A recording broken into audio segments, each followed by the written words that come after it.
ನಮಸ್ತೆ ಸ್ನೇಹಿತರೆ. ಎಲ್ಲ ಸೋಮವಾರಗಳನ್ನು ಶಿವನ ದಿನವೆಂದು ಪರಿಗಣಿಸಲಾಗಿದ್ದರೂ ಕಾರ್ತಿಕ ಮಾಸದಲ್ಲಿನ ಸೋಮವಾರಗಳು ಸ್ಕಂದ ಪುರಾಣದ ಪ್ರಕಾರ ವಿಶೇಷವಾಗಿದೆ. ಶಿವನ ಹೆಸರುಗಳಲ್ಲಿ ಒಂದು ಸೋಮ. ಭಗವಾನ್ ಸೋಮೇಶ್ವರ ಅವರು ಜಡೆ ಕೂದಲಿನ ಮೇಲೆ ಸೋಮ ಅರ್ಧಚಂದ್ರಾಕಾರವನ್ನು ಧರಿಸಿರುತ್ತಾರೆ.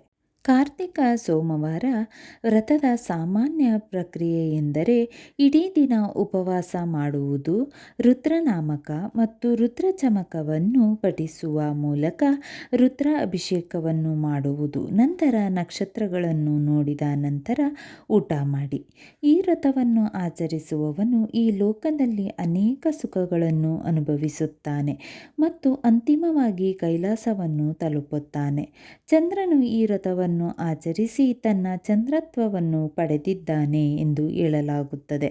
ಅವನು ಗೌರಿ ಮತ್ತು ಶಂಕರರನ್ನು ನಮಸ್ಕರಿಸಿ ಈ ವ್ರತವನ್ನು ಸೋಮವಾರ ವ್ರತ ಎಂದು ಕರೆಯಬೇಕೆಂದು ವಿನಂತಿಸಿದನು. ಚಂದ್ರನ ಹೆಸರುಗಳಲ್ಲಿ ಒಂದು ಸೋಮ. ಉಮಾದೇವಿಯನ್ನು ಹೊಂದಿರುವ ಶಿವನ ಹೆಸರುಗಳಲ್ಲಿ ಒಂದು ಸೋಮವೂ ಹೌದು. ಮತ್ತು ಈ ವ್ರತವನ್ನು ಅನುಸರಿಸುವವರಿಗೆ ಭಗವಂತನ ಕೃಪೆಯಿಂದ ಅವರ ಇಚ್ಛೆಗಳು ಈಡೇರಬೇಕು ಮತ್ತು ಅಂತಿಮವಾಗಿ ಮುಕ್ತಿಯನ್ನು ಪಡೆಯಬೇಕು ಮತ್ತು ದೇವರು ಅವನ ವರವನ್ನು ನೀಡುತ್ತಾನೆ. ಬಹಳ ಹಿಂದೆ ಸೀಮಂತಿನಿ ಎಂಬ ರಾಜಕುಮಾರಿ ಈ ವ್ರತವನ್ನು ನಿಯಮಿತವಾಗಿ ಆಚರಿಸುತ್ತಿದ್ದಳು. ನಂತರ ಇಬ್ಬರು ಯುವಕರು ವಿವಾಹಿತ ದಂಪತಿಗಳಂತೆ ಕುತಂತ್ರದಿಂದ ಬಂದರು. ರಾಜಕುಮಾರಿ ಅವರನ್ನು ಪೂಜಿಸಿದಳು. ಯುವಕರು ನಿಜವಾಗಿಯೂ ಗಂಡು ಮತ್ತು ಹೆಣ್ಣು ದಂಪತಿಗಳಾದರು. ಕಠಿಣ ಋಷಿ ವಸಿಷ್ಠನು ಪರಿಶುದ್ಧ ಅರುಂಧತಿಯನ್ನು ತನ್ನ ಹೆಂಡತಿಯಾಗಿ ಪಡೆದನು. ಈ ವ್ರತವನ್ನು ಪ್ರಾಮಾಣಿಕವಾಗಿ ಆಚರಿಸಿದ ನಂತರ ಒಬ್ಬನಿಗೆ ಶಿವಶಕ್ತಿಯ ಆಶೀರ್ವಾದ ಸಿಗುತ್ತದೆ. ಕಾರ್ತಿಕ ಸೋಮವಾರಗಳಂದು ಏಕಾದಶ ರುದ್ರಾಭಿಷೇಕ ಮಾಡುವುದು ಶುಭವೆಂದು ಪರಿಗಣಿಸಲಾಗಿದೆ. ಆದ್ದರಿಂದ ಶಿವನ ಅನೇಕ ಭಕ್ತರು ಏಕಾದಶ ರುದ್ರ ಅಭಿಷೇಕವನ್ನು ಮಾಡುತ್ತಾರೆ. ಮನೆಯಲ್ಲಿ ಮಾಡಲು ಸಾಧ್ಯವಾಗದ ದೇವಾಲಯದಲ್ಲಿ ಜನಜಂಗುಳಿ ಇರುತ್ತದೆ. ಎಲ್ಲ ಶಿವ ದೇವಾಲಯಗಳು ರುದ್ರ ಅಭಿಷೇಕವನ್ನು ಮಾಡುತ್ತದೆ. ದೀಪದಾನ ಅಂದರೆ ದೀಪಗಳನ್ನು ಅರ್ಪಿಸುವುದು. ದೀಪಗಳು, ಹೂವುಗಳು, ಧೂಪದ್ರವ್ಯ, ಆಹಾರ ಇತ್ಯಾದಿಗಳನ್ನು ಅರ್ಪಿಸಿ ಭಗವಂತನನ್ನು ಪೂಜಿಸಿ. ಭಗವಂತನ ಮುಂದೆ ದೀಪ ಹಚ್ಚುವುದನ್ನು ದೀಪದಾನ ಎಂದು ಕರೆಯಲಾಗುತ್ತದೆ ಮತ್ತು ಕಾರ್ತಿಕ ಮಾಸದಲ್ಲಿ ನಡೆಸಿದಾಗ ಅಪಾರ ಧಾರ್ಮಿಕ ಪುಣ್ಯ ಸಿಗುತ್ತದೆ. ಪದ್ಮಪುರಾಣ ಕಾರ್ತಿಕ ಮಹಾತ್ಮ್ಯದಲ್ಲಿ ಒಂದು ಇಲಿಯ ಬಗ್ಗೆ ಬಹಳ ಪ್ರಸಿದ್ಧವಾದ ಕಥೆಯಿದೆ. ವಿಷ್ಣುವಿನ ದೇವಸ್ಥಾನದಲ್ಲಿ ಭಕ್ತರು ಅವನಿಗೆ ಅರ್ಪಿಸಿದ ಆರಿದ ತುಪ್ಪದ ದೀಪಗಳಿಂದ ತುಪ್ಪವನ್ನು ತಿನ್ನುತ್ತಿದ್ದ ಒಂದು ಇಲಿ ಇತ್ತು. ಒಂದು ದಿನ ಅವಳು ತುಪ್ಪವನ್ನು ತಿನ್ನಲು ಹಸಿದಾಗ ಇನ್ನೂ ಆರಿರದ ದೀಪದಿಂದ ತುಪ್ಪವನ್ನು ತಿನ್ನಲು ಪ್ರಯತ್ನಿಸಿದಳು. ದೀಪದಿಂದ ತುಪ್ಪವನ್ನು ತಿನ್ನುವಾಗ ಹತ್ತಿಯ ಬತ್ತಿ ಅವಳ ಹಲ್ಲುಗಳಲ್ಲಿ ಸಿಲುಕಿಕೊಂಡಿತು. ತುಪ್ಪದ ಬತ್ತಿಯು ಜ್ವಾಲೆಯನ್ನು ಹೊಂದಿದ್ದರಿಂದ ಇಲಿಯು ಭಗವಂತನ ದೇವತೆಯ ರೂಪದ ಮುಂದೆ ಆರಲು ಪ್ರಾರಂಭಿಸಿತು ಮತ್ತು ಆದ್ದರಿಂದ ಬೆಂಕಿಯಿಂದಾಗಿ ಸತ್ತು ಹೋಯಿತು. ಆದರೆ ಭಗವಾನ್ ಶ್ರೀ ವಿಷ್ಣುವು ಆ ಇಲಿಯನ್ನು ಬಾಯಲ್ಲಿ ಬೆಳಗಿಸಿ ಆರಿಸುವುದನ್ನು ತನ್ನ ಆರತಿಯಾಗಿ ಸ್ವೀಕರಿಸಿದನು. ಕೊನೆಯಲ್ಲಿ ಅವನು ಅವಳಿಗೆ ಅತ್ಯುನ್ನತ ತಾಣವಾದ ಮುಕ್ತಿಯನ್ನು ನೀಡಿದನು. ಕಾರ್ತಿಕ ಮಾಸದಲ್ಲಿ ಸ್ವಲ್ಪ ಸಮಯವಾದರೂ ಶ್ರೀ ಹರಿ ದೇವಸ್ಥಾನದಲ್ಲಿ ದೀಪ ಹಚ್ಚಿದರೆ ಲಕ್ಷಾಂತರ ಕಲ್ಪಗಳಿಂದ ಅಂದರೆ ಒಂದು ಕಲ್ಪ 1000 ಯುಗಗಳಿಗೆ ಸಮ. ಅವನು ಸಂಪಾದಿಸಿದ ಪಾಪಗಳೆಲ್ಲವೂ ನಾಶವಾಗುತ್ತದೆ. ಆದ್ದರಿಂದ ಎಲ್ಲ ದಾನಗಳಲ್ಲಿ ಕಾರ್ತಿಕ ಮಾಸದಲ್ಲಿ ದೀಪದಾನ ಮಾಡುವುದು ಶ್ರೇಷ್ಠ. ಯಾವುದೇ ದಾನವೂ ಅದಕ್ಕೆ ಸಮನಾಗಿರುವುದಿಲ್ಲ. ಪುಷ್ಕರ ಪುರಾಣವು ಹೇಳುತ್ತದೆ, ಕಾರ್ತಿಕ ಮಾಸದಲ್ಲಿ ಅಂದರೆ ಸಂಧ್ಯಾ ಸಮಯದಲ್ಲಿ ಶ್ರೀ ಹರಿ ಹೆಸರಿನಲ್ಲಿ ಎಳ್ಳು ಎಣ್ಣೆಯ ದೀಪ ಹಚ್ಚುವ ವ್ಯಕ್ತಿ ಅಪರಿಮಿತ ಸಮೃದ್ಧಿ, ಸೌಂದರ್ಯ, ಆಶೀರ್ವಾದ ಮತ್ತು ಸಂಪತ್ತನ್ನು ಪಡೆಯುತ್ತಾನೆ.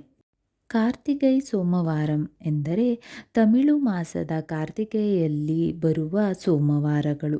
ಶಿವನೊಂದಿಗೆ ಸಂಪರ್ಕ ಸಾಧಿಸಲು ಮತ್ತು ನಿಮ್ಮ ಪಾಪಗಳನ್ನು ಪರಿಹರಿಸಲು ಮತ್ತು ಅಲೌಕಿಕ ಆನಂದವನ್ನು ಪಡೆಯಲು ಈ ದಿನಗಳನ್ನು ಅತ್ಯಂತ ಶುಭವೆಂದು ಪರಿಗಣಿಸಲಾಗಿದೆ.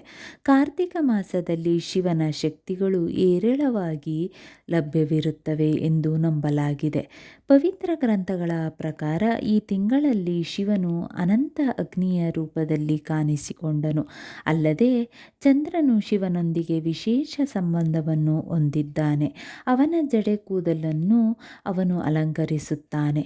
ಚಂದ್ರನು ಸೋಮವಾರಗಳ ಆಡಳಿತ ಗ್ರಹವಾಗಿದ್ದು, ಸೋಮವಾರಗಳು ಶಿವನಿಗೆ ಶುಭವಾಗಿರುವುದರಿಂದ ಕಾರ್ತಿಕ ಸೋಮವಾರಗಳು ಪರಮಾತ್ಮನ ಆರಾಧನೆಗೆ ಹೆಚ್ಚು ಪೂಜ್ಯವಾಗಿದೆ. ದಂತಕಥೆಯ ಪ್ರಕಾರ ಚಂದ್ರನು ತನ್ನ 27 ಪತ್ನಿಯರನ್ನು ಅಂದರೆ ದಕ್ಷನ ಹೆಣ್ಣು ಮಕ್ಕಳನ್ನು ಸಮನಾಗಿ ನಡೆಸಿಕೊಳ್ಳದ ಕಾರಣ ರಾಜ ದಕ್ಷನಿಂದ ಶಾಪಗ್ರಸ್ತನಾದನು ಮತ್ತು ಆದ್ದರಿಂದ ಅವನ ಶಕ್ತಿಗಳು ಮತ್ತು ಹೊಳಪು ಮಸುಕಾಗಲು ಪ್ರಾರಂಭಿಸಿತು.